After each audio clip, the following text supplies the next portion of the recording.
Early morning in Cassadaga doesn't feel mysterious. It feels quiet. The kind of quiet where you notice things you usually miss. The way the wind moves through the trees before you hear it. The crunch of shell beneath your feet. The pause between birdsong, like the land itself is listening. There are no neon signs blinking yet.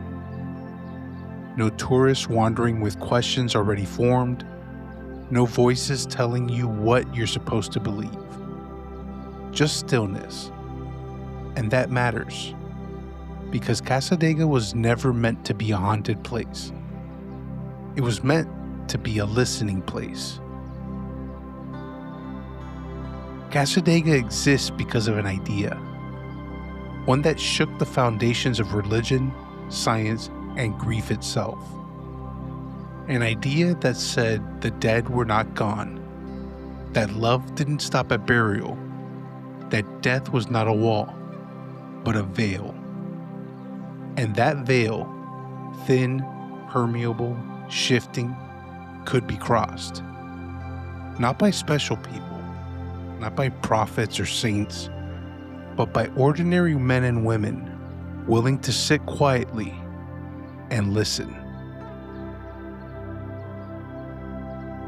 That belief didn't begin in Florida. It didn't begin in Cassadaga. It didn't even begin with psychics. It began with loss, with unanswered questions, with a country desperate to believe that the people it buried were still close enough to hear. To understand Cassadaga, why it exists, why it endured, and why people still come here searching for something they can't quite name, you have to go back. Back before the camps, back before the séances, back before the movement had a name. You have to go back to the moment when America first leaned forward and asked the dead to speak.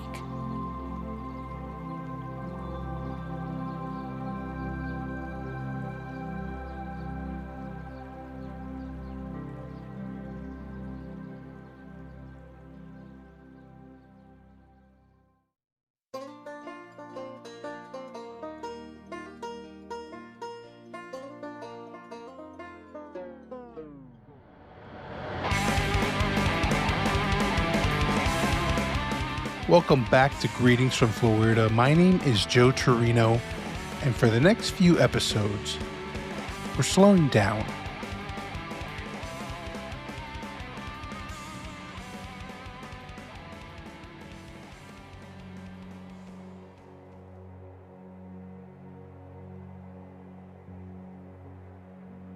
This isn't a ghost hunt. There's no debunking agenda. And there are no jump scares waiting around the corner. This is a story about belief, about people, about history, and about a place that became a refuge for questions most of the world didn't want to sit with. Cassadaga is often treated like a curiosity, something to drive through, photograph, or reduce to a punchline. But to the people who built it, to the people who live there, and to the people who believe in what it represents, Cassadaga is a community, a spiritual one.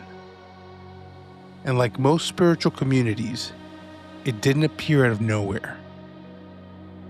It grew from a movement that promised something radical for its time, that death was not an ending, that the soul continued, and that communication between worlds wasn't blasphemy. It was natural. But Cassadaga didn't begin here. It began with a question humanity has asked for as long as it has buried its dead. Are they still with us?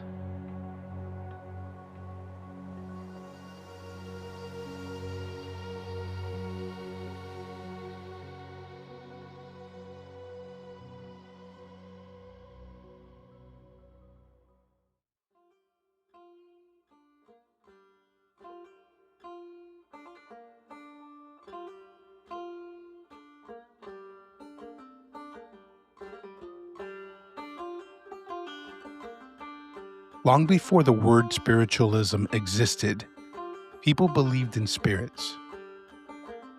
Ancient civilizations spoke to ancestors, medieval mystics claimed visions. Folk traditions around the world assumed the dead were never very far away. But in the mid-1800s, something changed. In 1848, in a small town called Hydesville, New York, two teenage sisters, Margaret and Kate Fox, claimed they were communicating with a spirit in their home. Not through visions, not through dreams, but through sound. Rappings, simple audible knocks that responded intelligently to questions. One knock for yes, two for no. The spirit, they claimed, was a murdered peddler whose body lay buried beneath the house. News spread fast. Neighbors came, then skeptics, then reporters. And what might have faded as a parlor trick instead ignited something far larger. Because the Fox sisters didn't just claim the dead could speak. They demonstrated it, publicly, repeatedly, and in a way anyone could witness. Soon, séances spread across the Northeast.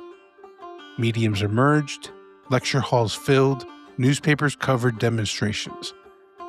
And what's important to understand here is this. Spiritualism wasn't fringe. It was modern. It appealed to people who were questioning traditional authority, religious, political, and scientific. Women especially found a voice with it. Mediumship allowed women to speak publicly, lead gatherings, and command attention in a society that otherwise denied them those roles. Abolitionists were drawn to it. Reformers embraced it. Even scientists attended séances, hoping to study consciousness itself. This wasn't superstition clinging to the past. It was progress chasing answers. And it exploded.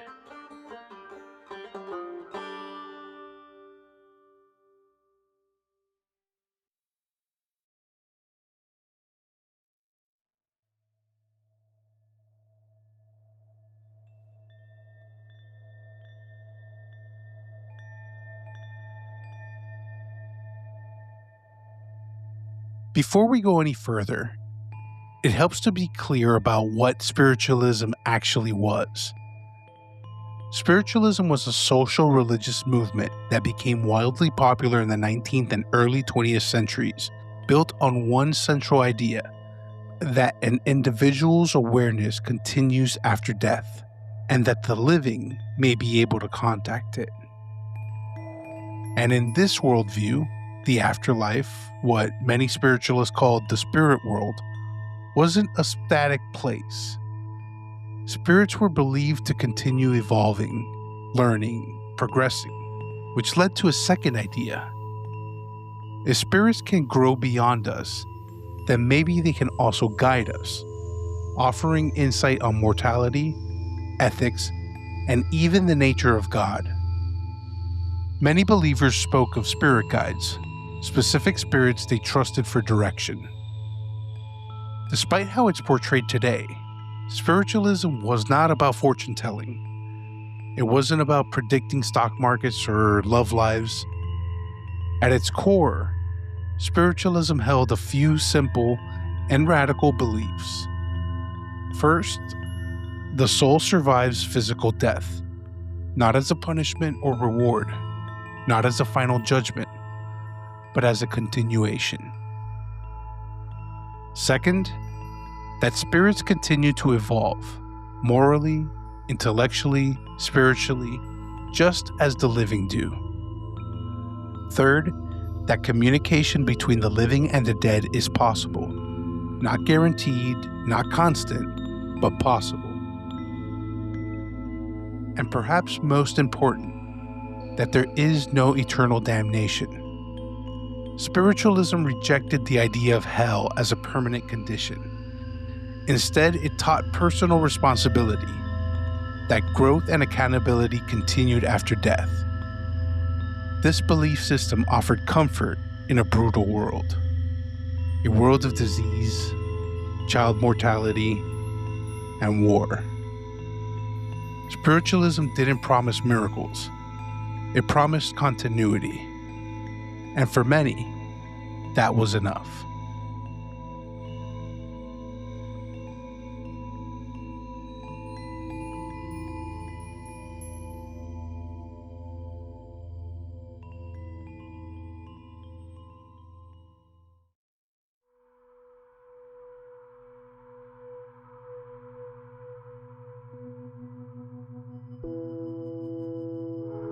One institution became central to the movement: the camp meeting. Temporary spiritual communities where believers gathered, sometimes for weeks, to attend lectures, services, and séances. These camps weren't hidden, they were public, organized, intentional. And they offered something revolutionary for the time: a shared spiritual space without rigid doctrine. Cassadaga would eventually follow this model, but not yet.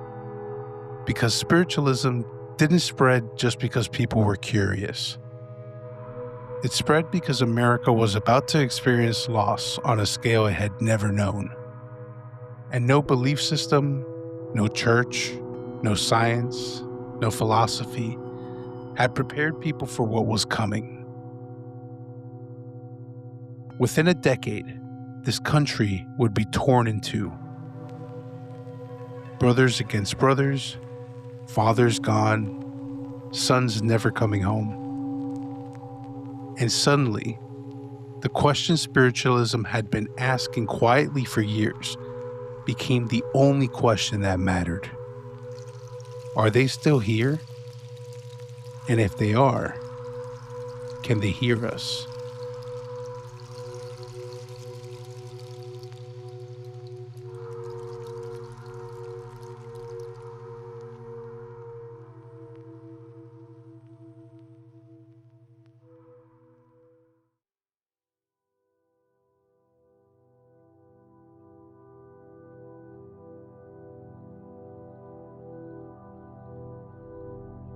The American Civil War didn't just divide the nation, it broke it. Over 600,000 dead, families shattered, bodies buried far from home. Grief became a national condition, and spiritualism surged. Séances turned into grief counseling. Mediums were overwhelmed. Mary Todd Lincoln held séances in the White House. Soldiers wrote home describing belief in spiritual signs. Spiritualism didn't promise resurrection. It promised reassurance. And for a nation drowning in loss, that mattered. When the war finally ended, the silence was unbearable. Entire towns were missing their young men. Graves were unmarked. Bodies were never recovered. And for millions of families, there was no goodbye. Letters stopped arriving. Photographs were all that remained.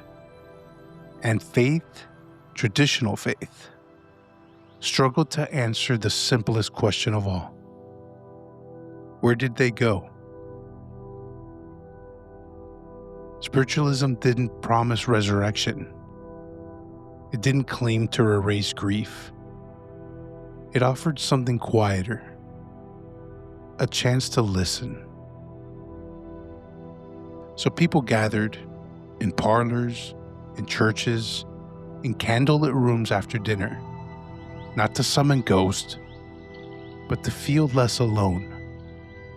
And that's where the tools came in.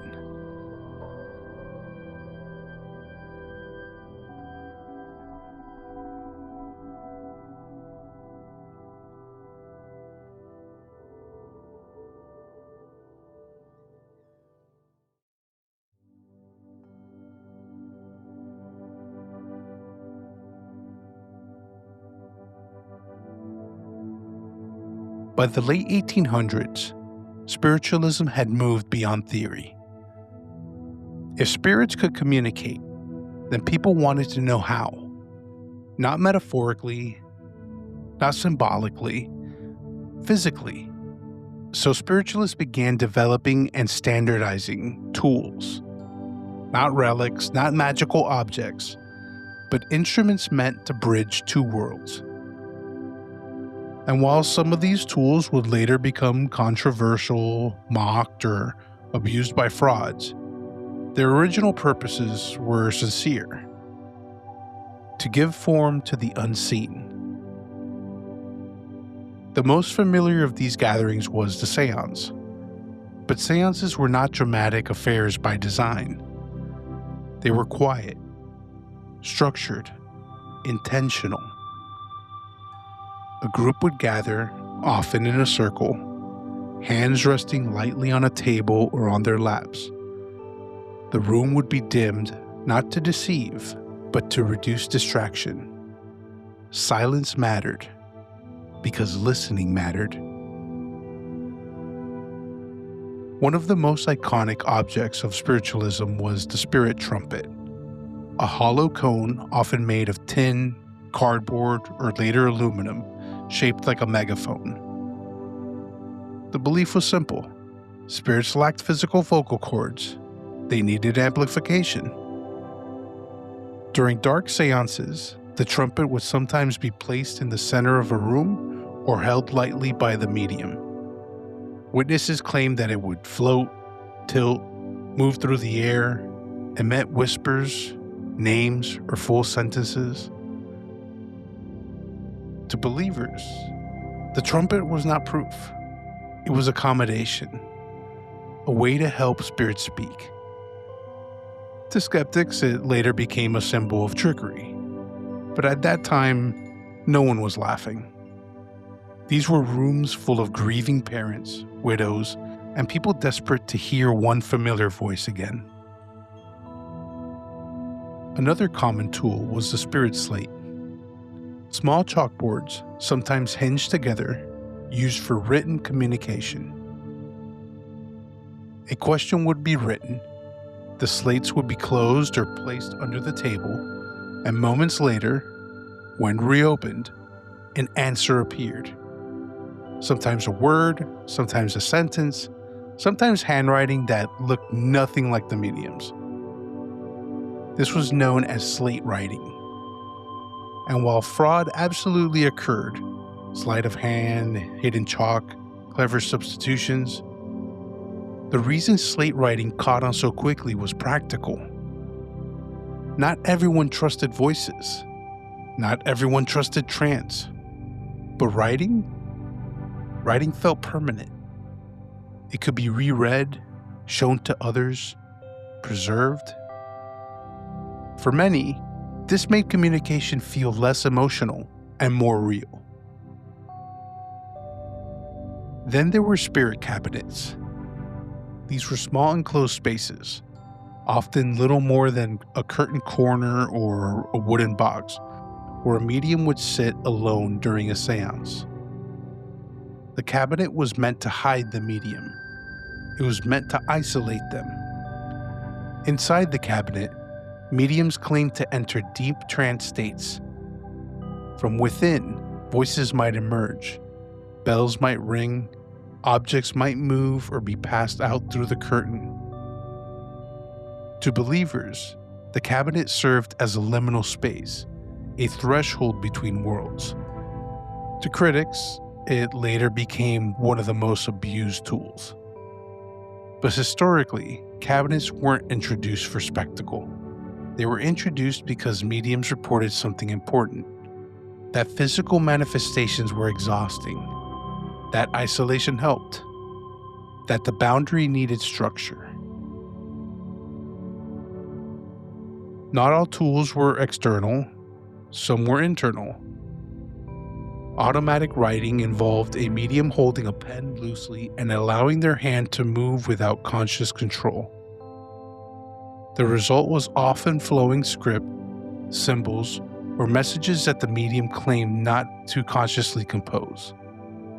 This practice wasn't limited to séances. Many mediums wrote privately, at home, late at night. Some filled entire notebooks. The belief wasn't possession. It was cooperation, a blending of intention between the living and the dead. As photography advanced, spiritualism followed. Spirit photography emerged in the late 1800s with images showing misty figures, faint faces, or full apparitions appearing beside sitters. Some were blatant frauds, double exposures, darkroom tricks.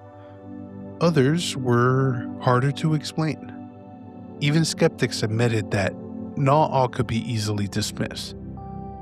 But regardless of authenticity, spirit photography did something profound. It gave grief an image, something to hold, something to frame, something to believe. It's important to say this clearly. Fraud existed. It was exposed, sometimes brutally. Magicians like Houdini dedicated their lives to revealing deception. Investigating committees debunked mediums. Careers were destroyed. Faith was shaken. But spiritualism didn't collapse because belief was built on one trumpet, or one slate, or one cabinet. It was built on experience. People who believed didn't believe because they were fooled. They believed because, in the middle of unbearable loss, something gave them peace. And peace is powerful. Over time, spiritualism began to shift. Physical tools became controversial, harder to defend, and easier to fake. So, many spiritualist churches moved towards mental mediumship instead. No floating objects, no cabinets, no trumpets, just impressions, messages, names, emotions. This evolution didn't weaken the movement. It refined it. And it helped transform spiritualism from experiment into faith.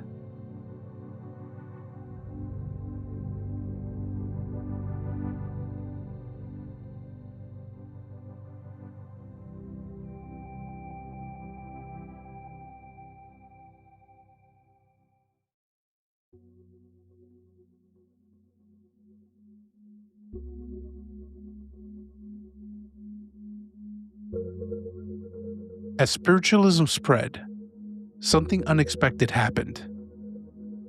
It settled. What began in parlors and lecture halls slowly found its way into pews. Not because spiritualists wanted rules, but because they wanted continuity. By the late 1800s, thousands of people across the United States were attending séances, reading spiritualist newspapers, and listening to trance lecturers. But belief without structure is fragile. And so, gradually, spiritualism began to organize itself, not as a rigid hierarchy, but as a faith built around shared principles. The Spiritualist church was born not out of authority, but out of necessity. Unlike traditional churches, these were not places of conversion. No one was there to be saved. There was no altar call, no eternal damnation waiting if you walked away unconvinced. Instead, spiritualist churches offered something radically different for the time. A place to listen. Services were often held on Sundays, mirroring Christian tradition. But what happened inside looked very different. A typical spiritualist service includes hymns, readings, a short lecture or sermon, and then what was known as a message service. This was the heart of it.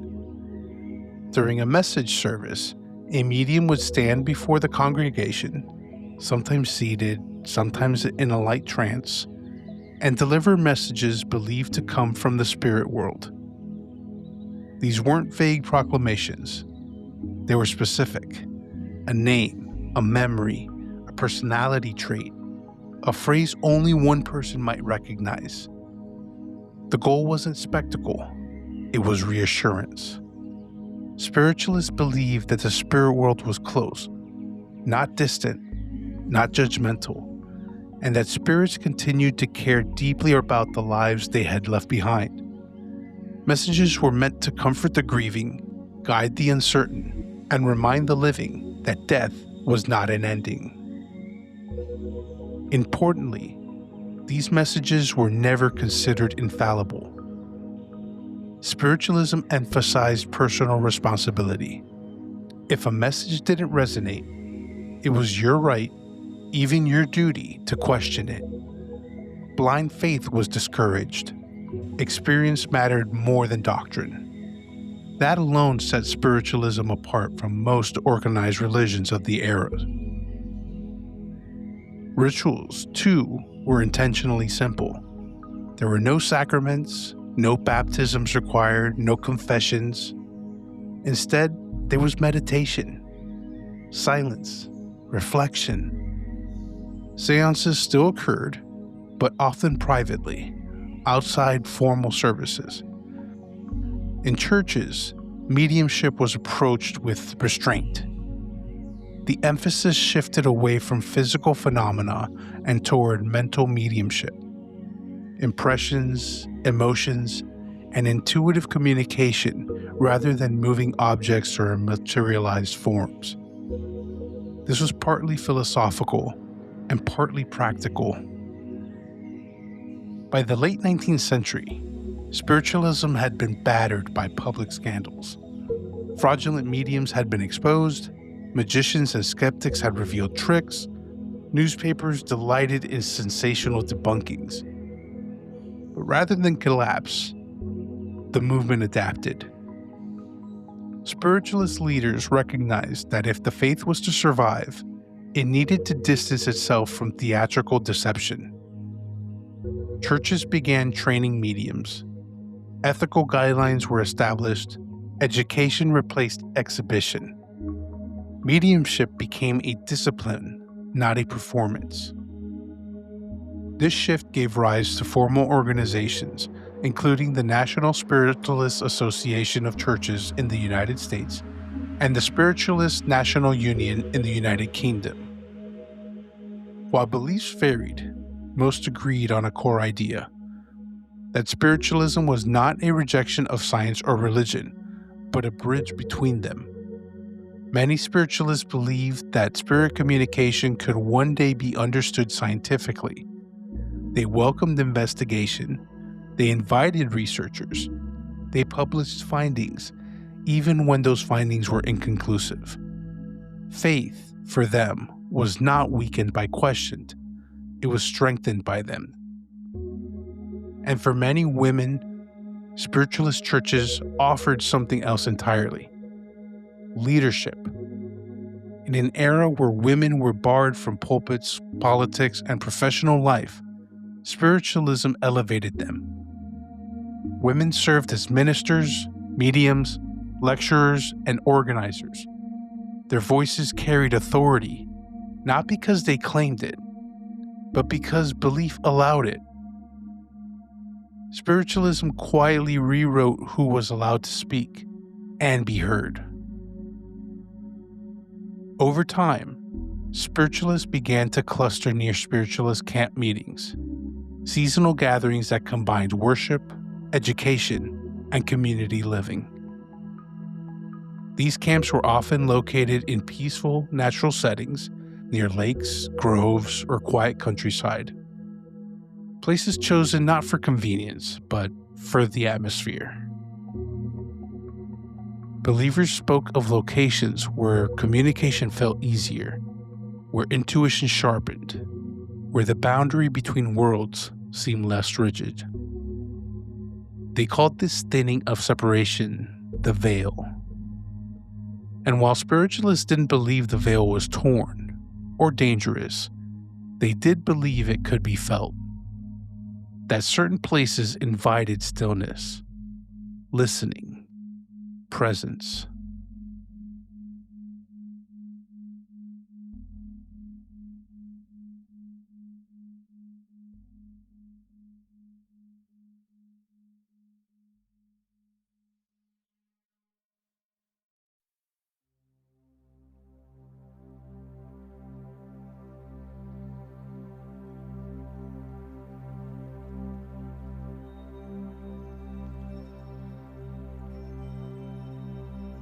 By the end of the 19th century, spiritualism had done something few movements ever manage. It survived. It survived ridicule. It survived fraud. It survived grief so immense it nearly collapsed under its own weight. And instead of fading, it rooted itself. Across the country, spiritualist camps formed, not as escapes from the world, but as places within it. Places where belief could breathe, where people could gather without being told what to think, only encouraged to listen. Most of these camps appeared in the North, in New York, New England, in the Midwest. Florida at the time was still considered distant, unforgiving, and unfinished. A place people passed through, not settled into. But the spiritualists believed something else. They believed geography mattered, that some land carried a different kind of stillness, that some places made listening easier, that the veil, whatever it was, felt thinner there. And somewhere within the movement, quietly and persistently, a message began to circulate. South. Not metaphorically, not symbolically. South. Towards warmth, towards pine forests and open land, toward a place that hadn't yet been named, but had already been chosen. One man heard that message more clearly than most. He wasn't famous, he wasn't wealthy, and he wasn't looking to build a town. He was a trance medium, a listener, a man that trusted that guidance didn't always come with instructions, just direction. His name was George Colby, and when the message came, it wasn't dramatic.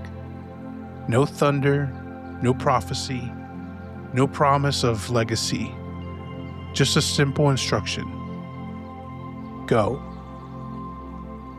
He didn't know what he would find. He didn't know where he would end up. He only knew that the voice he trusted had never led him astray before.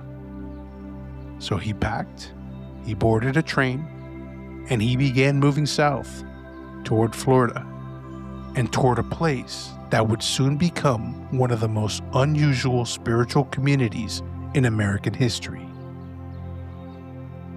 George Colby didn't set out to create Cassadaga. He set out to listen. And in the next chapter of this story, we'll follow him.